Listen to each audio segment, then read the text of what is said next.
ভাই, খুব গুরুত্বপূর্ণ একটা জিনিস, সেটা হচ্ছে ক্ষমতার দৌড় মৃত্যু পর্যন্ত, পরিবারের মায়া কবর পর্যন্ত, আর নেক আমল জান্নাত পর্যন্ত। সুবহানাল্লাহ।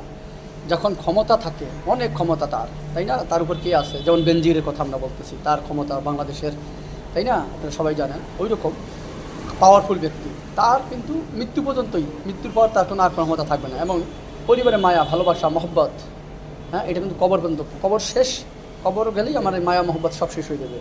আর নেক আমল যদি আমি করতে পারি, তাহলে ইনশাআল্লাহ এই নেক আমল আমাকে সবসময় ছেড়ে যাবে না, সবসময় কাছে থাকবে, কাছে রাখবে, হ্যাঁ, সংস্পর্শে থাকবে। ইনশাআল্লাহ জান্নাতে পৌঁছে দিয়ে তারপর সে যাবে।